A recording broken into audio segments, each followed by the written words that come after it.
Hello, this is Justin Rose, fantasy author and curator of the Midwest Fantasy Sampler. Today I'm here speaking to E Carlson, author of Empire of Ash and Song, and we're going to discuss her contribution to the anthology Bee's Tale. Tell us just a little bit about yourself, Dorothy.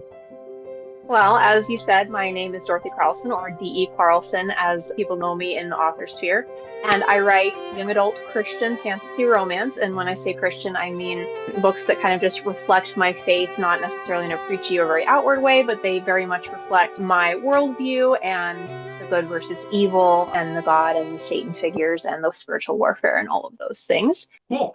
So I'm super excited to do this interview because last year I ran the first edition of this anthology, and I wasn't actually anticipating it, but doing these interviews wound up being one of my favorite parts because most of the contributors for that first year's edition are people who I knew personally, who I'd done events with, who I had dinner with and stuff. But you don't really talk shop at events, and you don't really talk shop at group gatherings like that.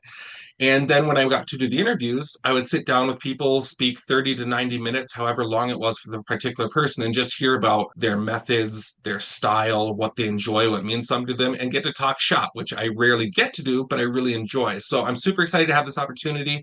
You and I have met once before, but only briefly at Realm Makers, and I followed you online for a while before that. So I was super excited to meet you, super excited to have you part of the anthology. Thanks for coming on. Your story is called Bee's Tale. It's the tale of a merman stuck between two different roles in two different places, trying to find the proper path forward, trying to figure out where his allegiances lie. As I've been writing that title, I've been struggling very much to correct myself from TALE to TAIL. I have made that typo like six different times and fixed it. So, why don't you tell me a little bit about your series, Empire of Ash and Song, and also tell me how Bee's Tale ties into the plot? Sure. So I'll show off my covers here really quick too. I'm all prepared. So they're, as you can see, Excellent. they're nice and thick. They're nice and thick. So this is Two Bind Fire, and this is my debut. It is a complete trilogy, the Empire of Ash and Song trilogy. And I have a problem with creating too many characters, first of all, which is why there are so many side character novellas, because I'm always getting requests from people who really wanted or really got invested in a certain side character and wanted to follow that side character. And so that's why there are so many novellas. And one of the novellas happens to be Bee's Tale. But first, let's talk about this trilogy and what it's about. So it's about a young girl. And when I say young, I mean like she's 15, 16. It's a young world, fantasy world. So we don't necessarily talk a ton about ages. You just kind of are who you are and what you are. But she's a girl who discovers that she is the last fire elemental with the ancient power. And when I say ancient, obviously we're talking young world. So we're not talking like super ancient necessarily, but no one is supposed to have this power anymore. And she discovers that she has it. When tragedy strikes her family through her power, she has to go out to the world to discover how God wants her to use her power to save the world while resisting the call of a dark demon who also would like to use her power to retain his hold on the world. So very much like a God versus Satan Christian worldview type of thing. And so that's what the main series is about. And Bee's Tale, and yes, it is spelled Tail, which was a play on words that I knew my core readership would get really excited about. But it was kind of funny when I put the pre-order up because I got several messages from people who are less familiar with the series who were like, just to let you know, you spelled Typo. tail wrong. And I was like, thank you so much for your help. I could not have done this without you, literally. But no, it's supposed to be spelled like fish tail. And the idea was I knew that my core readership would just get really, really excited about that because there's a side character. And the side character isn't even introduced in book one. The side character is introduced in a prequel to book one. And everybody was very disappointed that he did not end up carrying through the rest of the series. And so, and I always kind of knew in the back of my mind, this character does something very important, but very off screen because it's in a very different part of the world. But he does something very, very important that basically ends up deciding the fate of the world in the end. And so, those who have read the full trilogy, when they read Bee's Tale, which is a prequel, they will know, they will see that those puzzle pieces fall into place and they'll realize without this character, the end would have been very, very different and much more tragic and not happy at all. But then those who haven't read the full series could just enjoy it as, a tale of mer people and under the sea and just a little bit of Little Mermaid, but from a male perspective, so a little bit less of the perhaps feminine angst type stuff, but they're definitely, like trying to discover who he is and trying to discover that he has value, even though he wasn't valued by those who should have valued him, which is something I really wanted to showcase for him because it was very evident that he had that struggle in the other prequel novella. But again, I was never able to bring him full circle to a place of healing there. So it's really very, very niche, but I tried to make it also something that could just be approached as a standalone and enjoyed as well. So That's cool because I have not read the full trilogy, but obviously, I've read this short story and thinking of what happens in the last couple pages of it, I can definitely see how that would probably tie into the trilogy, how his decisions would have an impact on the relationships between two different cultures. So that's kind of cool to hear about how you were able to incorporate one of the off-screen elements into the story afterwards. That's very fun to be able to expand your world building of works that are already completed and do mhm. it in a natural and organic way that functions with how the story played out. So that's super fun. Thank you. Um, you mentioned young world several times. So, do you have plans for expanding on the history of the world at all? Are there other things in the work to explore different time periods and such? Since the way you're discussing it, it sounds like you kind of have it in mind as like maybe a earlier history or something. I know in my own writing I have three series that are all set in different time periods of the same world, and I think of them in kind of the same terms of like one is kind of the young world when all the gods are still active and present, and then the other series are more of like very down to earth history. So, do you have ideas to expand on the timeline at all? So I'm mostly thinking in a forward trajectory right now. So because these books were set in this world while this world was still fairly young, I'm mostly thinking about future generations. And so actually the next full series that I'm writing, the first book actually went to the editor today, which was very exciting, is the next generation. And I think I have a lot of ideas for writing things earlier in the world's history too. But the problem with that is that these are young adult books. And so young adult readers don't necessarily want to read adult themes. And so when you go backwards in time and then you're talking about characters who are adults in the main series, but who you're going back to their story, a lot of times you're dealing with things that they did as adults that made a mark on the world, that made a difference, that impacted the characters in the main series. And so I struggle a little bit with like, how do I make this connect for my young adult readers when we're talking about people who are very much adults in the main series or even historical figures who did things as adults that were important. Does that kind of make sense? Like that's my struggle with that. I don't know though. I mean, people have been clamoring for stories of like Remus Lupin and Padfoot Prongs and such forever. So, like, I mean, some people want young adult stories of the adult protagonist at least. With your story, one thing that I was excited about with it was that the main character was a merman, because my world also has merfolk, and they are basically relegated to background details and kind of a wondrous magical element to the world that just kind of exists because I struggle to fit them into the plot.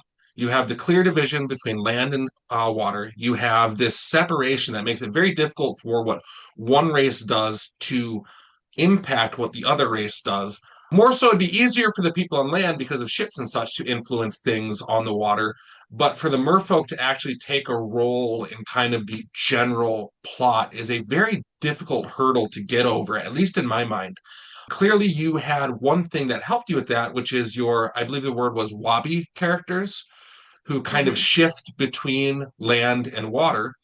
And I was wondering if that was something you created to solve that hurdle, or if it was something that you just thought of independently that made that hurdle easier, or if I'm just projecting and you didn't have any issues with this at all, and I just struggle with that. I so that's it's not something that I actively struggle with, but I think that that is because I think that there are kind of two subsets of fantasy authors who think about characters and relationships first and then build the world around that. And then perhaps another subset that thinks about an incredible world and builds that world and then places characters in that world to do things. Both are 100% awesome and valid. But I invented characters that had key characteristics like faint scale outlines on their skin, different colors of skin, different eyes, different things like that before I had figured out how I was going to make it work that they were there. And then I just put them there. And I trusted myself to figure it out and make it all work. Which my editing process is a nightmare, by the way, because I do this over and over and over. And so because that's my process, it wasn't a huge struggle for me because I was like, I love this character. This character has to be here. I'm going to make it work. I'm going to find a way. And I actually found several different ways to make it work. So of course we have shifters so they can walk on land or they can be in the water, but then the mer people who cannot shift, actually they can manipulate water. So they can actually transport water onto shore with them. And then it's slow and laborious, but they can move that water, windmill that water to kind of move them across the land to interact with the what they call land bound. So it's actually not it hasn't limited me too much. Nice. I am trying to incorporate mine a bit in the current series I'm working on, and I have a couple of little right around tricks that I'm using to make them be able to be active in the world. But it has always struck me as something that would be difficult to do without either introducing and then sidelining characters or else artificially configuring events to fit them in. And that's always a danger as an author. That's always a struggle is to walk that line between the plot doing what you need the plot to do and making the plot do what you need it to do, regardless of how things would work. So I feel like they just add a layer of complexity to that process that I think is pretty cool. You're able to use them. So, unless I'm very mistaken, I feel like you're a writer who cares a lot about symbolism. Some of the symbolism in your work is pretty obvious. El is Yahweh. I know enough Hebrew to have gathered that one. This is something that I also share with you. Like, I care a lot about symbolism in my writing. If anybody's ever read anything by Joseph Campbell, particularly Hero with a Thousand Faces or Myths to Live By, and then read my writing, they'd be like, oh, yeah, I know where this guy's coming from. Start making some connections there. And I feel like you have similar things where you want to convey certain ideas. There is a certain scene with B right towards the end of your story that definitely incorporates elements of the divine with references to real world stuff.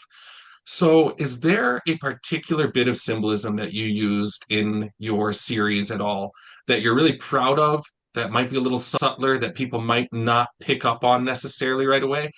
Anything you wanted to share? Sure. So it's tough for me to know exactly. A lot of my work is symbolic to the level where if you get it, you get it. And if you don't get it, you don't get it. But you can still enjoy the story if you don't get it.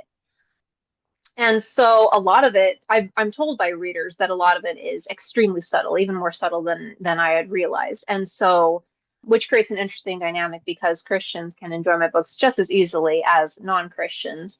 And so, honestly, the dynamic, I think I do something that I don't know if a ton of other Christian authors will do, which is I create dynamics between my Satan character or my antithesis of God character and the characters themselves. So people a lot of times focus on the dynamic between Satan and God as being the primary dynamic, but I think about how Satan's way of getting at God is to attack us, the people, right? And so he's looking for a dynamic with us. And so I delve into all of his tricks and all of his mischievous, evil little ways that he tries to manipulate us and mess with us, convince us of our inherent sinfulness as reason to give up trying to be good at all and just You're a fan of be the Screw his. Tape Letters, I can tell. I am. I really, really am. Honestly, C.S. Lewis in general, I'm a huge, huge fan of that, yes.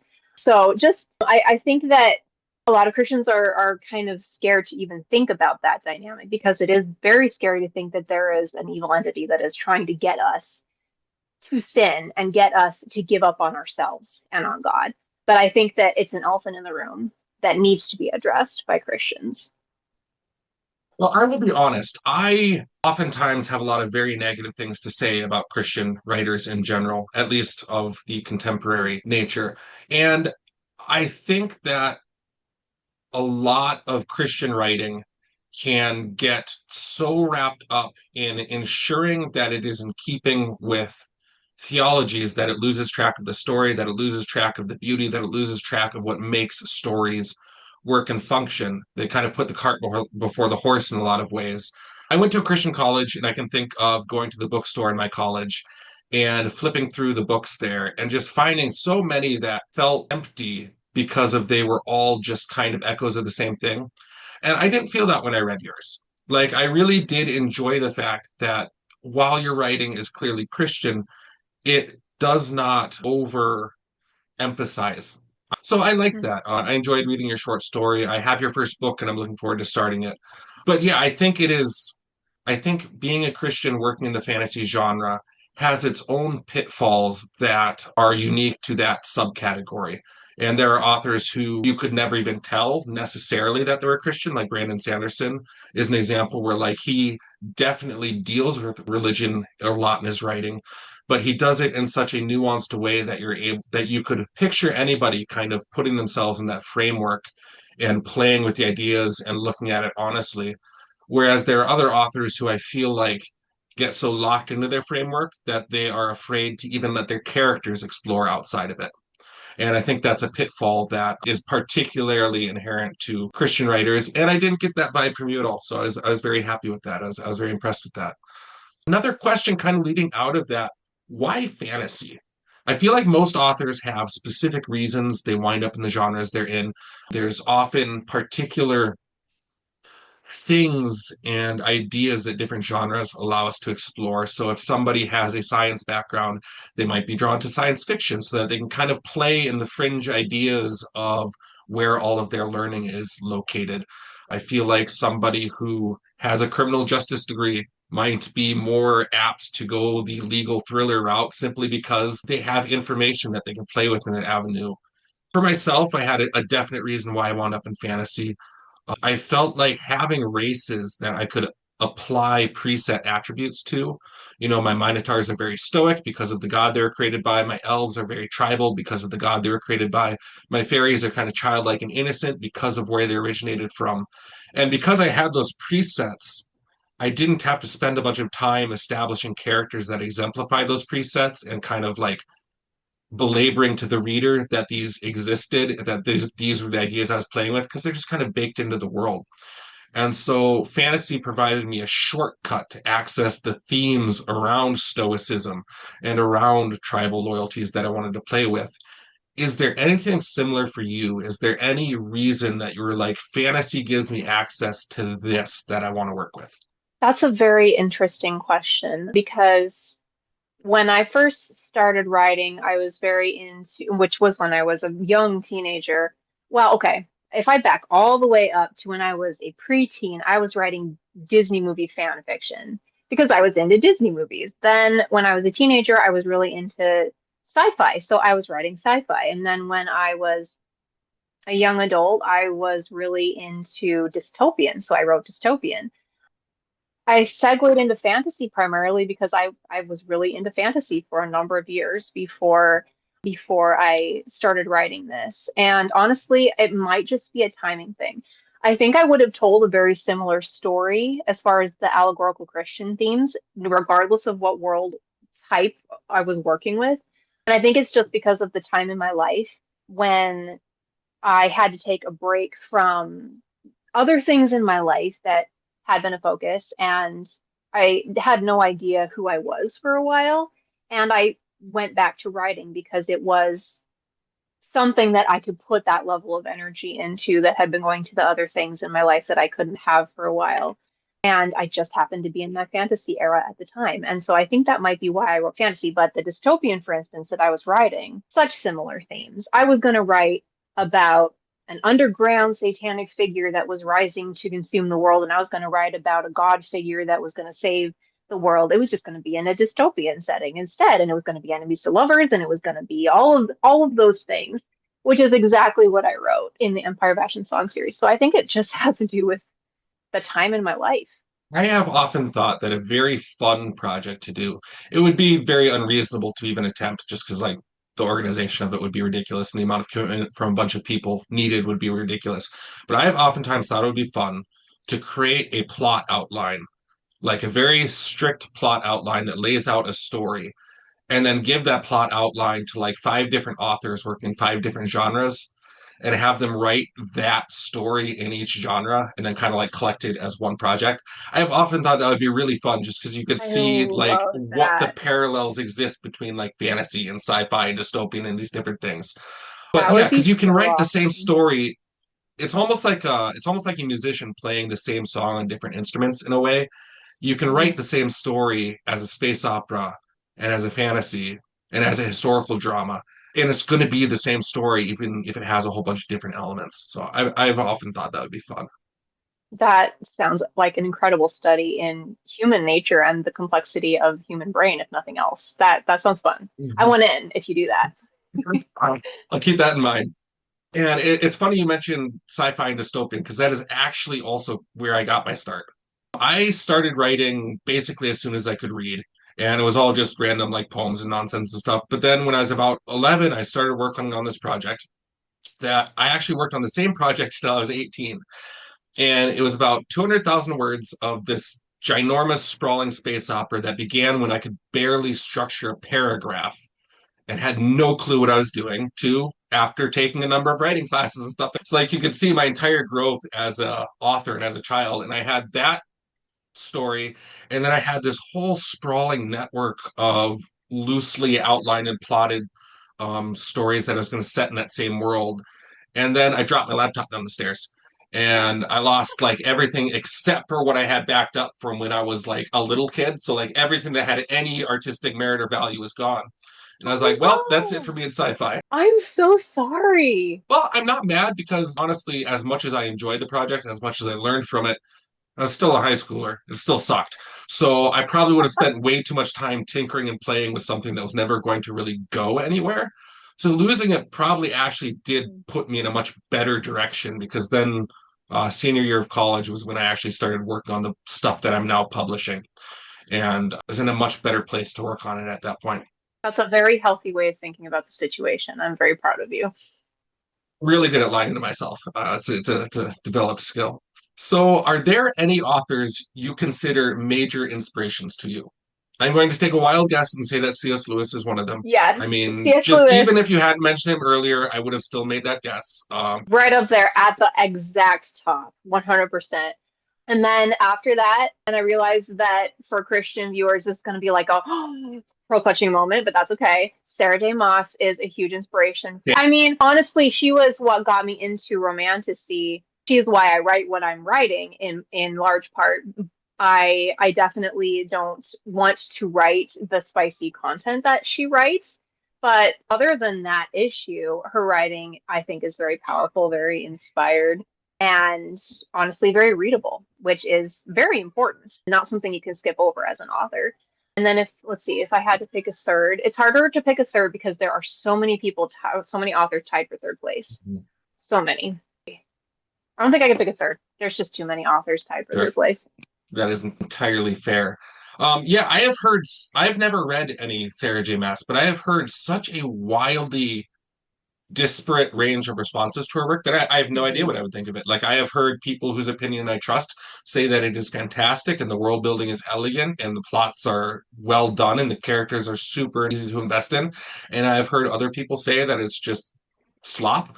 And I have no idea. I have literally zero opinion on her because of I've never Mhm. read her and everything I've heard completely Well, disagrees. and the super funny thing is, I was reading her in the years before I decided to write and publish my own book, become very committed to the writing process, basically.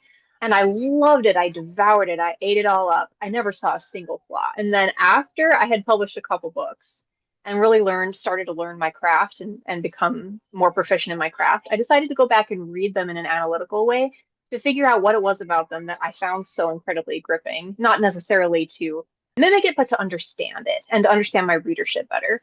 And I ended up DNFing because one, I was looking at it from a craft standpoint or from an analytical standpoint. it doesn't hold up nearly as well. It's really readable. The characters are so easy to love and so easy to feel passionate about. And it's such good pacing, which really carries you through the story. Even if you're not used to reading books that are that thick, the pacing is excellent. So you just keep reading and reading and reading, and suddenly you finished a book you never thought you could read a book that length, right? And I think that might be why it's a gateway to fantasy and romance for so many readers because it just carries you through. But from that analytical standpoint and from that craft standpoint, it doesn't hold up as well. So I probably just angered both sides of the fence there. I mean, why make friends with anybody when you can make enemies with everyone? I think it's interesting what Sarah J. Maas has done to the publishing landscape. I mean, obviously not single-handedly, but like she's the primary example of a very wide shift in taste. And I think she probably inspired a ton of people to write the same way that she inspired you to write. Like, I think that probably the accessibility and readability that you're describing is probably a huge part of why she was so inspiring to people because it made the stuff feel much more. It sounds like I'm being insulting when I say make it seem more approachable, but I don't mean that in an insulting way because there is value in that. I adore Dostoevsky, but not everybody needs to be Dostoevsky. Like he has a particular purpose that he is really good for, and he is not readable. He is not particularly approachable. Like I think Hemingway described Dostoevsky's writing as how can someone write so very, very badly and make you feel so very, very deeply? And there are authors who are really good at one thing, authors who are really good at another thing, and there's value in the extremes. So yeah, that's interesting. I would not have expected that to be the one that drove you to write, but now that I think about the genre you're working in and the types of stories, that does make sense. So I think many fantasy authors use certain regions or cultures in the real world as kind of a base template before creating their own world. George R. R. Martin and J.R.R. Tolkien famously used the British Isles for theirs. I have a lot of like Greek city-states, particularly Athens, fed into who my Minotaur characters are. Persia and kind of like nomadic steppe tribes kind of fed into who my elves are. In your writing, is there any real world examples that you would point to as like you kind of use this to inform the development of particular regions or particular races or anything like that? So in my work, I am working with a series of seven different bloodlines, and each bloodline has control over a different element or piece of God's creation, which is a gift that was given to them by God. And so for each one of those, I tried to draw from a different culture outside of my typical US culture to inspire, just their fashion choices and different things like that. Not necessarily their personalities or any of the internal stuff, but I just drew from different cultures for just fashion choices and how they structure their cities and their areas and The stuff like that. trappings of civilization. Right, because I didn't want to necessarily overly simplify the internal stuff for each. Like, I didn't want the Fireblood character to necessarily always have like a fiery personality and like an aggressive out there, constantly, like wanting to be the center of attention. I didn't want the personalities to necessarily always reflect exactly the elements that they have control over because I feel that that is kind of oversimplifying human nature.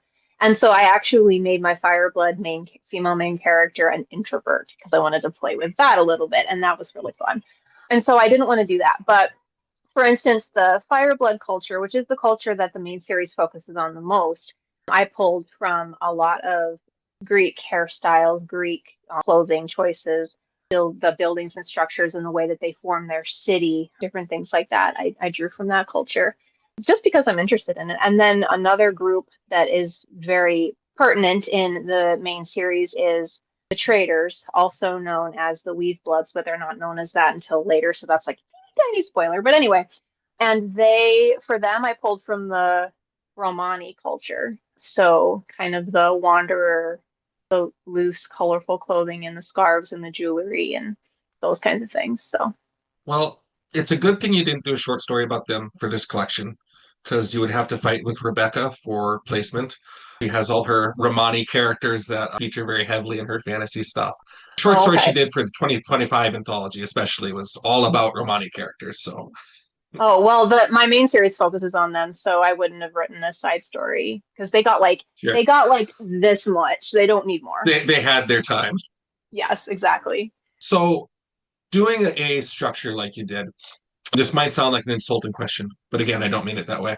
Did you ever catch yourself and go, gosh, this is just too much like Avatar. I've got to change something. No, not at all. Not at all. The Okay. only time I felt that way was it wasn't that I felt I had built something too much like Avatar: The Last Airbender. It was that my readers might see that and immediately draw too close of a parallel, just automatically. And that was my Fire Emperor character. I had a name that reflected very close to what Avatar: The Last Airbender had named theirs, and I'm blanking on what that is now, which means I need to go rewatch that show immediately. But anyway, it was Until just the Fire Nation attacked. oh, that's right, that's what it was. But my Fire City, I called it something too close to Fire Nation. That's what happened.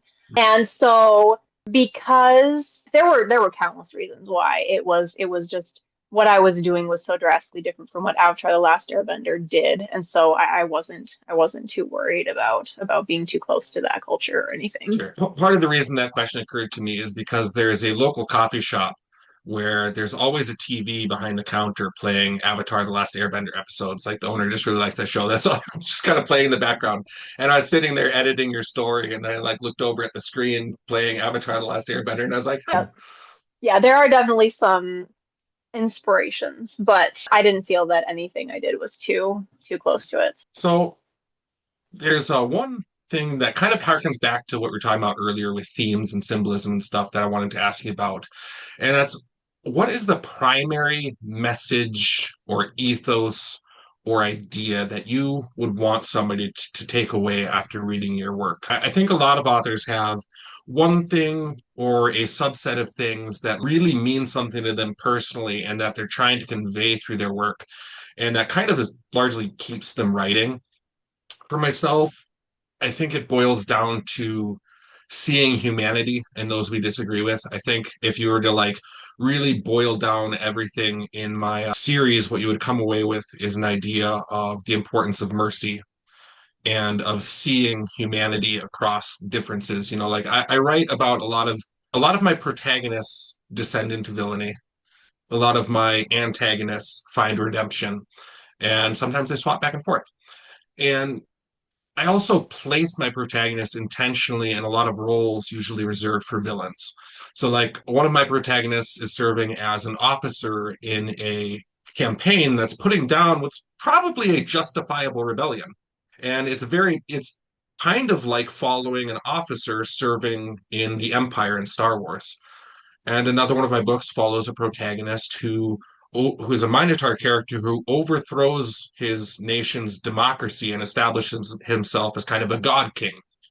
And I had a note at the end of the page for the entire time I was writing that book that basically said Tarkana, the main protagonist character, is the villain. And a lot of intent goes into that because I want to remind people that there are human beings on every side of every conflict, that there is no such thing as a purely good and purely bad group in any war because there's no such thing as a purely good or purely evil human. And so I think that it's very easy to identify people in lumps and groups and categorize some as good and some as bad throughout history. And then you wind up with kind of a flawed, simplified perspective that doesn't account for the actual human motivations that went into either side. And so that's kind of my main thing in my writing is seeing humanity across differences, having mercy in those conflicts.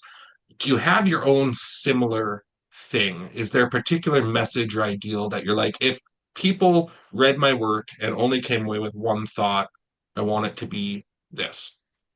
Well, first of all, I absolutely love your heart and your mission with your books. That's truly powerful and inspiring. With mine, what I really hope people come away from this series seeing or at least questioning a little bit more is God is truly good. And it really matters, right? Christians may not pause to question if God is good, but it really matters whether he's good or not, because if he's good, we should worship him. If he's not good, we should not. And so there are a lot of movements within Christianity that push us towards an understanding of God, that he's ruthless, that he chooses some to be saved and chooses some to be damned, that he may allocate people for suffering, and different just very subtle movements that we may not notice creeping in until they're there, that just really put into question the goodness of God. Does he actually deserve our love and our worship? And it's a question I need to explore for myself, honestly. And I did explore that pretty thoroughly in my series. Now that you've made all the Calvinists unsubscribe from wherever they're watching this, continue. You picked up on that, did you?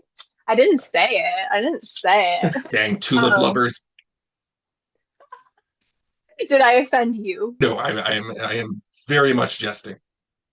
All right, I just wanted to check. I just wanted to check. Like, call me out, why don't you? I thought I was being subtle. But anyway, when I was writing the series, I came to my own conclusion that what proves that God is good is the fact that he has given us a choice. We can choose him, we can choose against him, and he gives us that choice.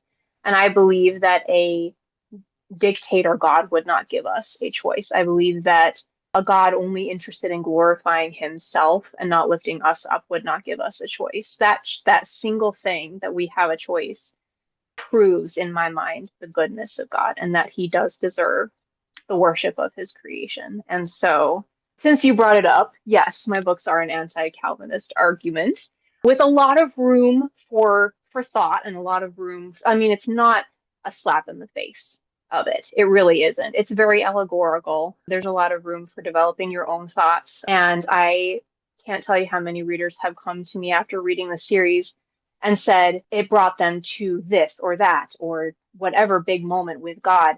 And it's different every time, every single time. And so the Lord must be using it, whatever it is. Nice. It brings me right back to high school when I used to get in fiery debates with my Calvinist friends. Good days.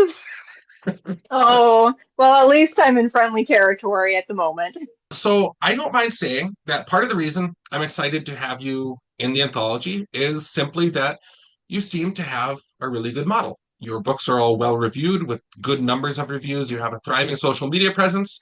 And so moving away from kind of like the craft stuff and the personal stuff, if you don't mind my asking, I think a lot of people who watch videos like this, who take the time to watch an author interview, are probably people who enjoy writing themselves or are considering writing themselves or are working on their first book or something. Um, and so for those folks watching, are there any steps or strategies that you implemented, particularly early on in your process, that you think made a difference, made you able to build that online presence, or made you able to get that steady readership and such? Are there any particular strategies or just steps that you think would be very helpful for folks? Absolutely. And there are so many things, but if I had to choose just a few things that were very early strategies that I did before I was even published, the very first thing is once you have something that you feel is ready to publish, especially if you're going the indie route, but even if you're going the trad route, put a pause on everything and switch your focus over to researching how to succeed in whichever of those two fields you're choosing, independent publishing or trad publishing. So I don't know much about trad publishing, so I won't talk about that a ton, but I would imagine things like how to make an agent happy, how to write a really good summary of your book, those kinds of things. But for independent publishing, I can talk a great deal because I am independently published. So for independently publishing, just find a bunch of Facebook groups. That's what I did. And watch what they say in there. And every time that you see a word or phrase used you don't understand, Google it until you understand it. And that was how I put myself through school for a year when I had a book ready to publish. And I put myself through school. I researched everything all the way down to the bare threads of it to understand every aspect of how to market a book, how to find my target audience, how to succeed, basically. It can be really, really enticing when you have something ready to publish to put it up there. You can't wait for readers to get their hands on it. You can't wait to start sharing your work with the world. It's so tempting. But if you can control that and put a pause on that for a year, yes, I do recommend a year. Research and start marketing. Start talking about your stuff. Start figuring out how to find your target audience, which can be hit and miss at first until you figure out what they really want and how to really reach them. Patience is so, so, so important. If I had not waited that year, I don't believe that I would be where I am. It really does take time, especially when you're playing the algorithm game. You're not paying for those views. You're asking the algorithm to give you those views. It really does take time to find those people. But if you find those people who are the heart and core of your audience, who are going to love your books so much that they will scream about how great your books are to the whole world, you have got it made. 10 super fans who won't shut up about your books can take you all the way there, you know? And Yeah, so finding those 10 people is worth that extra year and waiting and pre-marketing. So pre-market, market to your niche. The things that you think people won't like about your book, market those. That's how you find your niche. Like I thought, oh, people on Book Talk are not going to like a Christian romantasy. That's not going to work. So guess what? We're marketing it as a Christian romantasy, and that's how you find those people, those few people who will just like freak out about how great your books are. that's cool. Yeah, so I did the opposite. I got out of college and wrote my first book senior year, the year after. And then I wound up going into the trades. And so I had a 5 year apprenticeship where I was working full time and doing the apprenticeship. And I had no time to learn publishing or anything. I was still writing, but like between the apprenticeship and the working full time and more, there just was no time to learn that stuff. And I made the mistake of just putting my stuff up as I released it just for the heck of it. I just threw it on an Amazon and let it sit there and did nothing else with it. And it was, I was still writing, I was still active, but it was not a part of my life beyond the actual act of writing and putting it together. And so now here I am. I'm turned out and I have a lot more time. So I'm pursuing it much more heavily. I'm doing all these in-person events and stuff, but I am so far behind the eight ball on like learning all of the online aspects of it that it's like you can look at my publishing history and I published my first book 8 years ago, but I've only been doing this for, 2 years. And so, yeah, I would definitely say that your route was a better idea. And I think that's great advice because I'm looking at it now like, holy cow, if I had been doing what I'm doing now 8 years ago, my life would look so different. It's like I just set up a TikTok account this year. I've only been on TikTok a couple months. I've got about 400 followers. It's a very low count. It doesn't mean a whole lot, but that's a couple months versus I started writing this when I was 22, 10 years ago. If I had started doing this 10 years ago and actually learned how to do it effectively in the last 10 years, I'd be in such a wildly different place.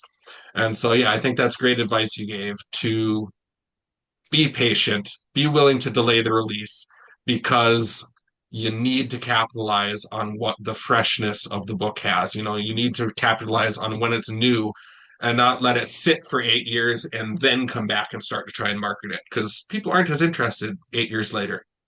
Mm-hmm. It's a painful truth. So, yeah, any other comments on that topic? Anything else you would be interested to share with folks? There are some strategies that I feel are heavily recommended for indie authors that I don't feel work well. And then there are some that I feel do work well. And again, this is personal choices that I have made. And so the same thing that worked for me might not necessarily work for everyone. But the non-negotiables are, first of all, you need to have a good book. It needs to be a quality book because it's hard to get on social media and talk about how people should read a book that isn't ready to be read or isn't a quality book. And so it needs to go through those edits. It needs to go through those beta readers. It needs to go through a critique group, ideally. That all takes a lot of time and it takes a lot of work. But then you have a book you're proud of that you can truly talk about and that you don't have to say, read it. I mean, it's got problems, but please read it. Like that's hard to Yeah. market. You don't want to be marketing that. So make sure the product is ready. Make sure you have a good cover. Make sure that your cover is on niche. Make sure that your cover is very eye-catching as a thumbnail. That's really, really important because most of Mhm. your sales will happen online. Just making sure you have that good cover. I didn't like any of the cover designers that are like the top ones that everybody says to go to. I didn't like any of them and I went off script. But it worked for me because I know my target audience very well because I am my target audience and I knew exactly what I wanted to see. And it was risky, but it has paid off immensely, Yeah. the covers that I chose. So generally speaking, you want to find a cover designer who knows your niche and trust them, but I did not do that. Having an ARC team is really, really important. An ARC team stands for Advanced Reader Copy. And so basically what you're doing is pre-release, you're sending your book out to people and asking them to honestly review. Honest being extremely important. Make sure that they don't feel pressured to leave a good review if they didn't feel the book was good, because a book with only good reviews doesn't look legit to anybody. So the people need to be free to express themselves that way. So I always suggest honest being a key word. But I suggest having a huge ARC reader team. Why? Because you can expect about 10% of them to actually read and review the book. So if you have Yeah. 20 people, you may have 1 to 2 reviews on release day. But if you have 500 to 600 people, like I did with my debut, you may have 100 reviews, or maybe fewer, but you may have close to 100 reviews by release day if you're very lucky, if you do very well, if you motivate them. Mhm. So I suggest having a very large art team. It's risky in this day and age because of AI and copying and all of this different stuff. It's riskier now than it was even just 2 years ago when I Yeah. was doing it. But I still suggest it because the benefits outweigh the risks, in my opinion. And that's really those are really the high points, I think. Create a community around your books if you can. So don't harass your readers, but give them a space they can hang out in if they want to, like a Discord group or a chat in Instagram, or just do a lot of lives and engage with people in the live comments so that they can get to know each other and get to know you. Creating a community around your books can be really powerful because people will leave a book behind, but they will not leave a community behind. That's a nice way of summarizing that there.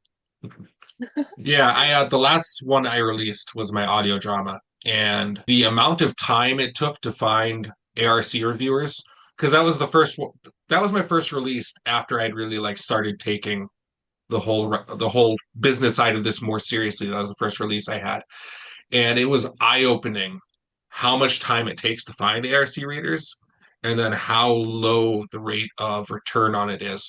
So again, it's one of those things where if I had started doing that with my first book, at this point I would have a nice team built up. But having waited so long and starting late, it's much more time consuming to build that up and to get that 10% response, because again, like I mean, I probably had like 60 to 70, 80, somewhere in that range of people signed up for it. And then I think across the different platforms, it was like 8 on one, 7 on another for people who actually followed through. So almost exactly that 10%.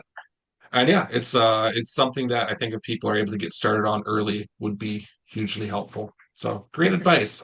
Still kind of more on the businessy side of things. The first time I was ever exposed to your work was I was scrolling TikTok and I saw a video of yours about your struggles with Amazon. And then I followed you for a while and kind of saw a number of your videos about your struggle where Amazon had struck your ebooks from their site. And that's huge to an indie author because Amazon is the largest distributor. It is the easiest one to market to. It's where I think the majority of writers do the majority of their sales. And the fact that they can be kind of capricious like that is a little bit freaky for a lot of people. You know, I see a lot of comments in different author groups where it's like, oh no, this thing just happened with Amazon and now I am screwed and my life is over as an author and stuff. So I'm just kind of curious, what was it like for you going through that and how did you get the problem solved? So buckle up. It was pretty awful. It definitely was. So essentially what happened was, for some reason, who knows what reason, my account got flagged as needing to confirm my identity. And they have a very limited avenue through which you can confirm your identity. They have one option, and that option is to use their in-app camera to take a picture of your photo ID, and the camera's terrible. It distorts the ID terribly, and then their bot tries to read it. And if their bot it can't read it, it tells you to try again. And I knew from what I'd seen in some Facebook groups that there are a limited number of tries. So I was immediately very concerned when my first try didn't work. But the only avenue that they give you is to try again. And I got in contact with customer service. And of course, it's always bots answering you. And they just tell you, go try again, go try again, go try again. Well, I exceeded my number of attempts and they terminated my account. And it was very cutthroat. It was very, your account is gone. You've lost all your royalties that were not already paid out, which they pay out 2 months after a royalty is made. So that was a lot of royalties, and it was a release month. So it was a vast amount of royalties. And basically just making it sound very much like this is the end. And I think that their strong language is half of why people panic when this happens, because their language is very intimidating, they don't want to deal with you. They don't want to deal with an indie author who lost their account because you're small and insignificant to them. And so they Well, want and their they deal bots with to us in just, such high volume. yes, Like yeah. there's a lot of indie authors putting a lot of stuff on Amazon, and so the more they can tamp down on actual active interaction, I am sure the better for them. Yep, definitely. And so what you have to do is you have to make it worth their while to actually try to fix the problem, because they're going to try to intimidate you and silence you and get you to go away. That's the bot's job. And so essentially for a month after termination of the account, I made a big noise on social media because I knew that the people have power, the readers have power. I never stopped trying to get in contact with a real person, no matter how intimidating their language became. When I became too emotionally frayed from it, because some of the language they use is just brutally, just language is powerful. Language is very powerful. Anyway, when I became too exhausted, my husband started doing it for a while until I could come back to it. And we just kind of tag teamed and we went back and forth and we never stopped trying. And we also, I think that the thing that made the real difference in the end was there is no direct, once your account is terminated, the only direct way to get in contact with help is through the helpline that they already opened through your email, which is very limited and only gets you bots. But what is more powerful is when a reader goes into their Kindle app on their phone, there's a way for them to request a callback for help. Now, Amazon does not care about an indie author, but Amazon cares a great deal about their customers, a great deal. And so I asked my readers, and this was not something that I did casually. I tried to fix it on my own for weeks before I asked my readers to do this, but I asked my readers to go to their Kindle apps, tap that callback button, and then you drop my name, say how disgusted they are that they can't get my books on Amazon anymore, and demand that it be fixed. And I asked them to repeat this action every day till it was fixed, and they did. Many of them did. I mean, I don't know exactly how many people. I'll never know exactly how many people, but I know that it was a lot, because eventually, after about a week of this, I got a call from a real human, and they said they're making an exception for a one-time exception for my account, and they fixed it, and Oh, nice.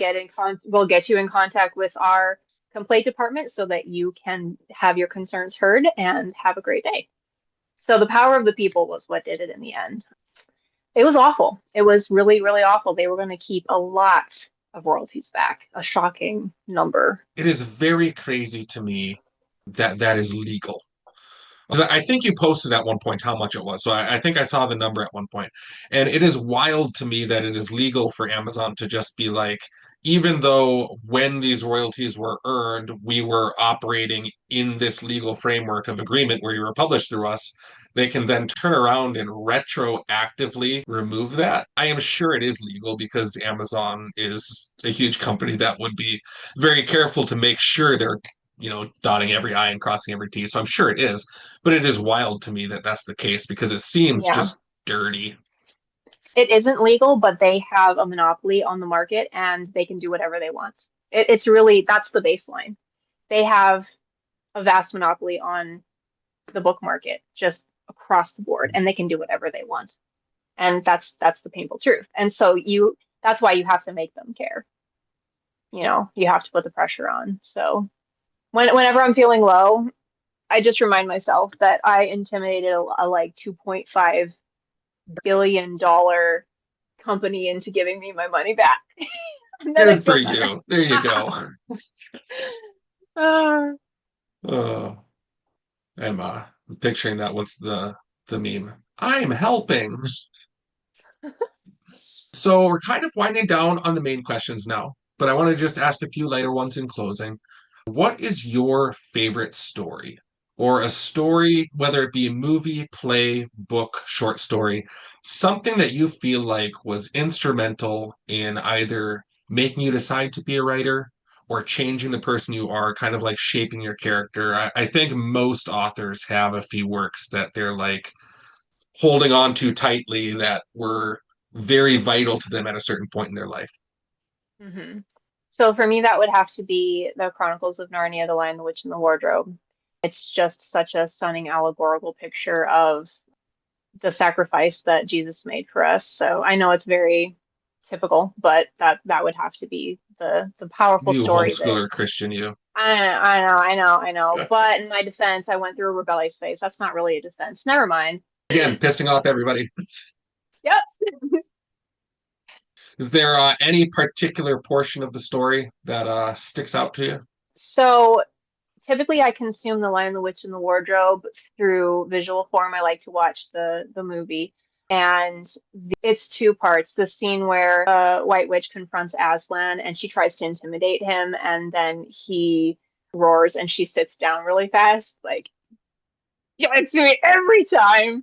And then the scene where Aslan sacrifices himself will never, ever not give me chills. It's just thinking about it is very powerful. So, I will say, I think that that was an extraordinarily faithful adaptation as far as films go.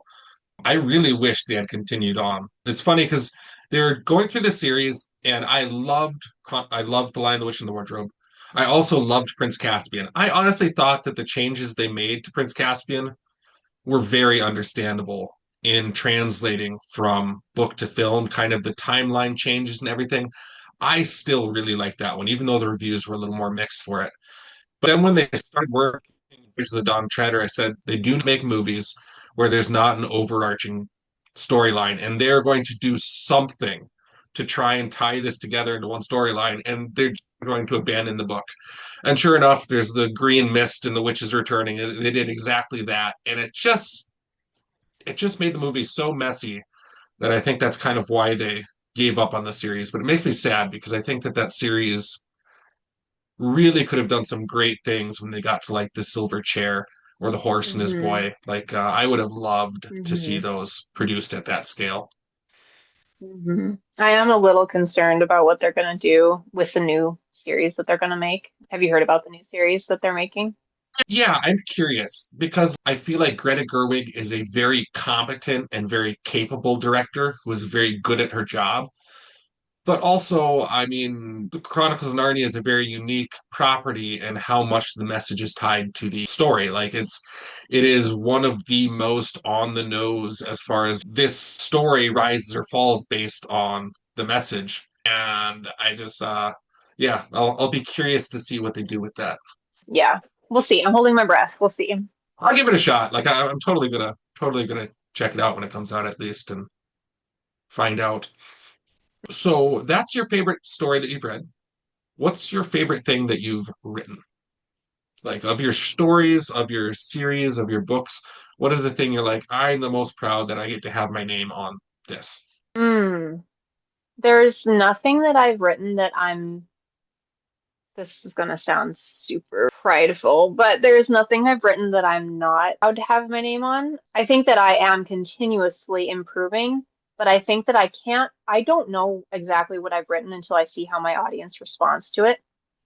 And so I think I have to say my debut because I know exactly what my audience thinks of this, and I know that they like it. And I think that this would have to be the thing. I mean, as I continue to write, I continue to make more compelling storylines, more compelling characters, compelling dynamics.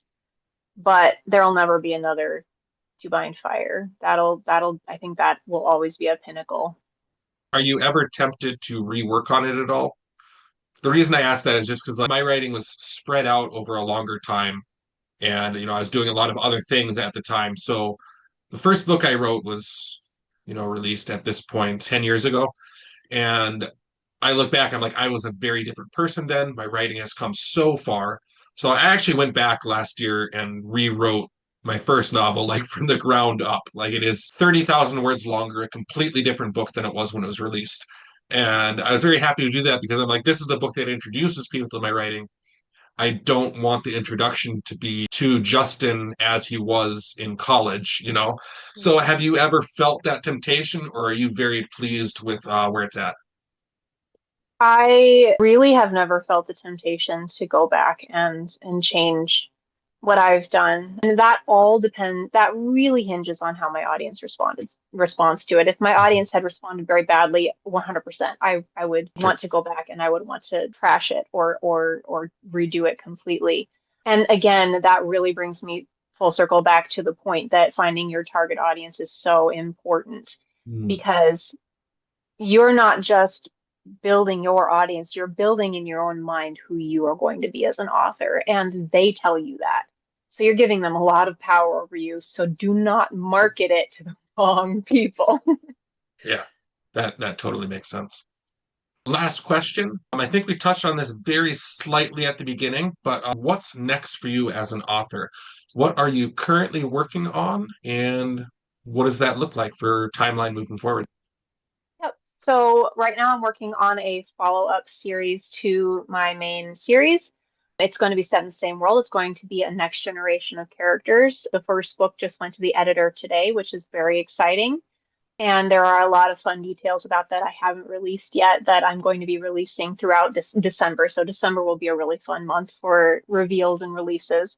But just for fun, to incentivize people to watch this interview all the way to the end, I am going to share the title of my next full-length book, which is the first book in the follow-up series. And this has not been released anywhere yet. So you can put that Ooh, in your fancy. captions. This is very exciting. Okay. So the title of the first book in my new series is Silver is the Sky. Nice. I just heard my Got fans some like alliteration going screaming. on. Yes. That's great. And Yeah. So how many times do you use the word I in it? You uh, shared a TikTok earlier today where you were editing your oh book and you had like yes. 546 uses of the like EYI version of I. Yeah. Yes, the eyes. Yeah, it was 520 something. I don't know. I'm traumatized. I don't want to think about it anymore. I'm always describing what the eyes are doing. Eyes are so Mhm. important, but Yes. also I do go overboard. I definitely do go overboard. So Yeah, I got a kick out of that post because I have a couple friends who read my writing who their specific complaint about my writing that's like a running joke is you don't tell us the eye color of characters enough. And so I was funny to see like you are uh-huh. excessive with your eye descriptions. Yes, I am. I really am. Well, thank you so much for taking part in the interview. Thank you for taking part in the anthology. I'm like really looking forward to this. I will probably be releasing this video the same day that the Kickstarter pre-launch goes live. So if you're Right. watching this video, you can go to Kickstarter and check out Magic and Majesty, a Midwest fantasy sampler. Features Dorothy's short story, Bee's Tale, and short stories by 9 other fantasy authors, including JDL Rosell, R Solberg, R Krogman, a bunch of super fun folks. So yeah, check it out. And thanks for taking part, Dorothy. Yes, thank you so much for having me. I'm so excited for this anthology, and I cannot wait to see what we can accomplish together.